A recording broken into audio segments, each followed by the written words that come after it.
Hi friends, welcome back to my YouTube channel. ಎಲ್ಲರೂ ಹೇಗಿದ್ದೀರಾ? ಎಲ್ಲರೂ ಚೆನ್ನಾಗಿದ್ದೀರಾ ಅಂತ ಭಾವಿಸ್ತೀನಿ. ನಾನು ಕೂಡ ತುಂಬ ಚೆನ್ನಾಗಿದ್ದೀನಿ. ಸೊ ನಿಮಗೆ ತಮ್ನೇಲ್ ನೋಡೇ ಗೊತ್ತಾಗಿರುತ್ತೆ, ಇದು ನನ್ನ ಮಗಳ ಬರ್ತ್ಡೇ ದಿನದ ವ್ಲಾಗ್ ಆಗಿರುತ್ತೆ. ಸೊ ಎಷ್ಟು ಬೇಗ ನನ್ನ ಮಗಳು ಬರ್ತ್ಡೇ ಬಂತು ಅಲ್ವಾ. ನನಗಂತೂ ಒಂದು ವರ್ಷ ಯಾವ ರೀತಿ ಕಳೀತು ಅಂತಲೇ ಗೊತ್ತಾಗ್ತಾ ಇಲ್ಲ.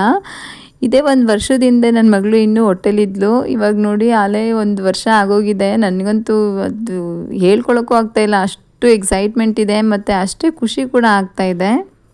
ಹಾಗೆ ಈ ಒಂದು ವರ್ಷ ನಾನು ಅವಳ ಜೊತೆ ಕಳೆದಿರೋವಂಥ ಟೈಮ್ ಆಗಿರ್ಬೋದು, ಕೆಲವೊಂದು ಗುಡ್ ಮೊಮೆಂಟ್ಸ್ ಆಗಿರ್ಬೋದು, ಅದು ಯಾವತ್ತೂ ಮರೆಯೋಕ್ಕಾಗಲ್ಲ. ಅದೊಂಥರ ಲೈಫಲ್ಲಿ ಮೆಮೊರೇಬಲ್ ಮೊಮೆಂಟ್ಸ್ ಅಂತ ಹೇಳ್ಬೋದು. ಅದು ನನಗೆ ಮಾತ್ರ ಅಲ್ಲ, ಯಾರ್ಯಾರು ನ್ಯೂ ಮಾಮ್ಸ್ ಇದ್ದೀರಾ ಅವ್ರಿಗೆಲ್ಲ ಗೊತ್ತಿರುತ್ತೆ, ಎಕ್ಸ್ಪೀರಿಯೆನ್ಸ್ ಮಾಡಿರ್ತೀರ ಈ ಒಂದು ವರ್ಷ ಎಷ್ಟು ಪ್ರೀಷಿಯಸ್ ಅಂತ ಅಂದ್ಬಿಟ್ಟು.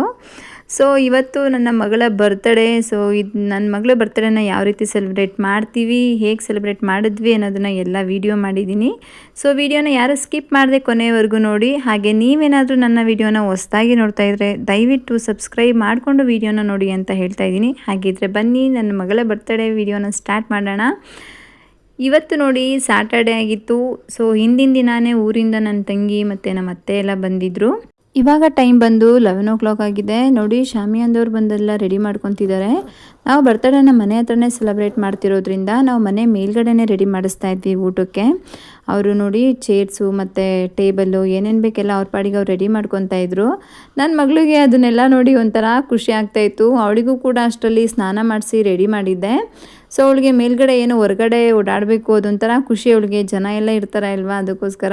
ಸೊ ನಾನು ಮೇಲ್ಗಡೆ ಕರ್ಕೊಂಡು ಹೋಗಿದ್ದೆ, ಅವಳು ಆಟಾಡ್ತಾ ಇದ್ಲು, ನಾನು ಜೊತೆಗೆ ನಿಂತ್ಕೊಂಡು ಅವರೆಲ್ಲ ರೆಡಿ ಮಾಡ್ತಿದ್ರಲ್ವ. ಸೊ ಅದನ್ನೆಲ್ಲ ನೋಡ್ಕೊಂಡು ನಿಂತಿದ್ವಿ ನಾನು ಅವಳು. ಇನ್ನು ಈ ಫಂಕ್ಷನ್ಗೆ ನಮ್ಮ ಅಜ್ಜಿ ಮತ್ತು ಮಾಮ ಬಂದಿರಲಿಲ್ಲ, ಯಾಕಂದರೆ ಮಾಮಂಗೆ ಸ್ವಲ್ಪ ಹುಷಾರಿರಲಿಲ್ಲ.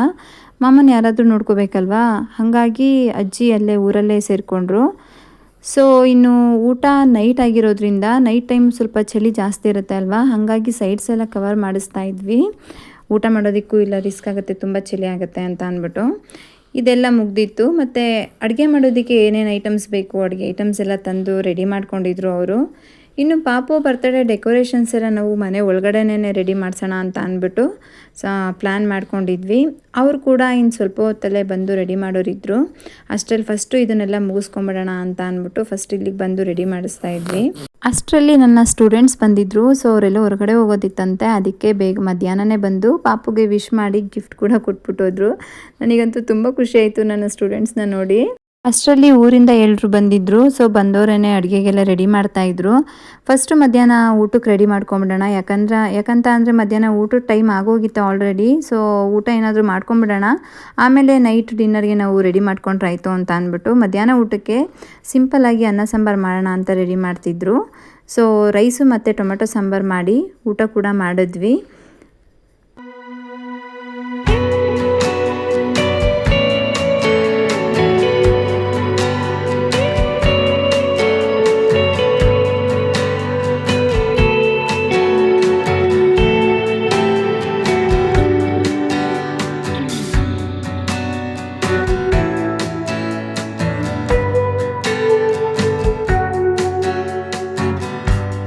ಅಷ್ಟರಲ್ಲಿ ಡೆಕೋರೇಷನ್ ಅವ್ರು ಕೂಡ ಬಂದಿದ್ದರು. ಅವ್ರ ಪಾಡಿಗೆ ಅವರು ಡೆಕೋರೇಟ್ ಮಾಡೋದಕ್ಕೆ ರೆಡಿ ಮಾಡ್ಕೊತಾ ಇದ್ರು. ಸೊ ನಾನು ಆವಾಗಲೇ ಹೇಳ್ದೆ ಅಲ್ವಾ, ಸಿಂಪಲಾಗಿ ಬರ್ತ್ಡೇನ ಸೆಲೆಬ್ರೇಟ್ ಮಾಡ್ತಿರೋದ್ರಿಂದ ಮನೆ ಒಳಗಡೆನೇ ನಾವು ಡೆಕೋರೇಟ್ ಮಾಡೋದಕ್ಕೆ ಪ್ಲ್ಯಾನ್ ಮಾಡ್ಕೊಂಡಿದ್ವಿ.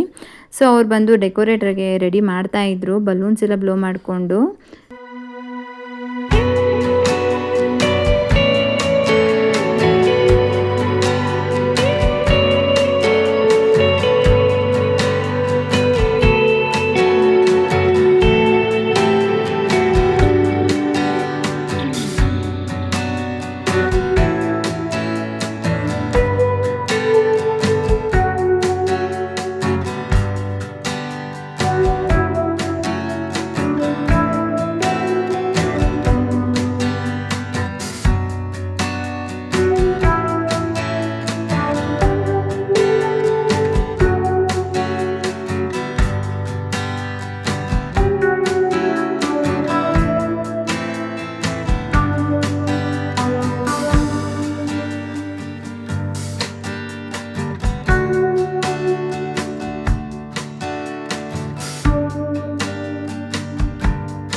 ಇನ್ನು ಡೆಕೋರೇಷನ್ ಎಲ್ಲ ಮುಗೀತು. ಸೊ ನೋಡಿ ಫೈನಲ್ ಲುಕ್ ಈ ರೀತಿ ಇತ್ತು.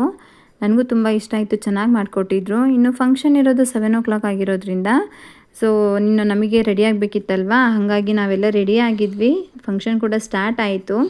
ಸೊ ವಿಡಿಯೋ ತುಂಬ ಸ್ವಲ್ಪ ಕಮ್ಮಿ ಇದೆ, ಯಾಕಂತ ಅಂದರೆ ನನ್ನ ಮಗಳು ತುಂಬ ಅಳ್ತಾ ಇದ್ದು, ವಿಡಿಯೋ ಮಾಡೋದಕ್ಕೂ ಕೂಡ ಆಗಲಿಲ್ಲ. ಅವಳಿಗೆ ಜನ ಜಾಸ್ತಿ ಇದ್ದರು ಅಲ್ವಾ, ಏನಕ್ಕೆ ಬಂದಿದ್ದಾರೆ, ಯಾರು ನನ್ನ ಎತ್ಕೊಂಡು ಹೊರಟೋಗ್ಬಿಡ್ತಾರೆ ಅನ್ನೋ ಥರ ಅವಳು ಫೀಲ್ ಮಾಡ್ಕೊಂಡು ಅಳ್ತಾ ಇದ್ಲು. ಸೊ ವಿಡಿಯೋ ಮಾಡಿರೋದೇ ಕಮ್ಮಿ. ಮಾಡಿರೋ ವಿಡಿಯೋನ ನಾನು ಕ್ಲಿಪ್ಪಿಂಗ್ಸ್ ಇಲ್ಲಿ ಆ್ಯಡ್ ಮಾಡಿದ್ದೀನಿ. ಮತ್ತು ನಾನು ಲಾಸ್ಟಲ್ಲಿ ಬರ್ತ್ಡೇ ಫೋಟೋಸ್ ಯಾವ ರೀತಿ ಬಂತು ಅಂತ ಹೇಳ್ಬಿಟ್ಟು ನನ್ನ ಮಗಳದ್ದು ಒಂದೆರಡು ಫೋಟೋಸ್ ಕೂಡ ಆ್ಯಡ್ ಮಾಡ್ತೀನಿ ನೋಡಿ. ಹಾಗೆ ಬರ್ತ್ಡೇ ಫಂಕ್ಷನ್ ಕೂಡ ಎಲ್ಲ ಮುಗೀತು, ಎಲ್ಲ ಊಟ ಮಾಡಿಕೊಂಡು ಹೋಗಿದ್ರು. ಸೊ ಇವಾಗ ನಾನು ಅವಳಿಗೆ ಡ್ರೆಸ್ ಚೇಂಜ್ ಮಾಡ್ತಾ ಇದ್ದೀನಿ. ಅವಳಿಗೆ ಅದು ಡ್ರೆಸ್ಸು ಒಂಥರ ಅನ್ನಿಸ್ತಾ ಇತ್ತು, ಒಂಥರ ಕಿರಿಕಿರಿ ಅನ್ನಿಸ್ತಿತ್ತು ಅಂತ ಅನಿಸುತ್ತೆ. ತುಂಬ ಅಳ್ತಿದ್ಲು, ನನಗೂ ನೋಡಿ ನೋಡಿ ಸಾಕಾಯಿತು, ಬಿಡು ಅಂತ ಅಂದ್ಬಿಟ್ಟು ಇನ್ನೇನು ಫಂಕ್ಷನ್ ಎಲ್ಲ ಮುಗೀತಲ್ವಾ, ಸೊ ಡ್ರೆಸ್ ಚೇಂಜ್ ಮಾಡೋಣ ಅಂತ ಅಂದ್ಬಿಟ್ಟು ಡ್ರೆಸ್ ಚೇಂಜ್ ಮಾಡಿ ಅವಳಿಗೆ ಒಂದು ಕಾಟನ್ ಬಟ್ಟೆನ ಹಾಕಿದ್ದೆ. ಇವಾಗ ನೋಡಿ ಆರಾಮಾಗಿ ಆಟ ಆಡ್ಕೊಂಡಿದ್ಲು.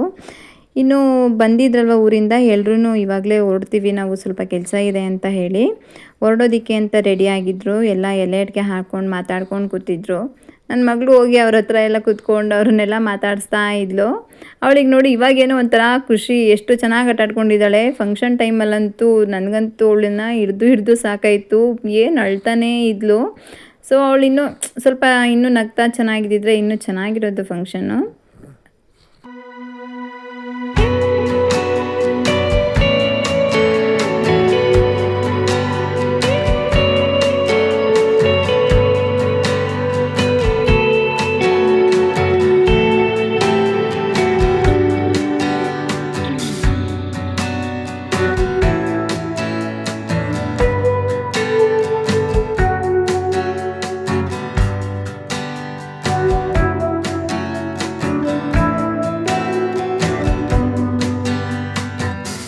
ಸೊ ಇನ್ನು ಎಲ್ಲ ಹೊರಡ್ತೀವಿ ಅಂತ ಹೊರಡ್ತಿದ್ದಾರೆ ನೋಡಿ. ನಮ್ಮಣ್ಣ ಆ್ಯಕ್ಚುಲಿ ವೀಡಿಯೋದಲ್ಲಿ ಜಾಸ್ತಿ ಕಾಣಿಸ್ಕೊಂಡಿಲ್ಲ, ಯಾಕಂತ ಅಂದರೆ ಅವನು ಊಟ ಬಡಿಸೋ ಕಡೆ ಮೇಲ್ಗಡೆ ಹೋಗ್ಬಿಟ್ಟಿದ್ದ. ಅವ್ನು ಬಂದಿದ್ದೇ ಲೇಟು, ಲಾಸ್ಟಲ್ಲಿ ಫೋಟೋ ತೆಗೆಸ್ಕೊಳ್ಳೋ ಟೈಮಿಗೆ ಬಂದಿದ್ದ, ಮತ್ತು ಕೇಕ್ ಕಟ್ಟಿಂಗ್ ಟೈಮಲ್ಲಿ ಇದ್ದ ಅಷ್ಟೇನೆ, ಹಾಗಾಗಿ ವಿಡಿಯೋದಲ್ಲಿ ಅವ್ನು ಜಾಸ್ತಿ ಬಂದಿಲ್ಲ.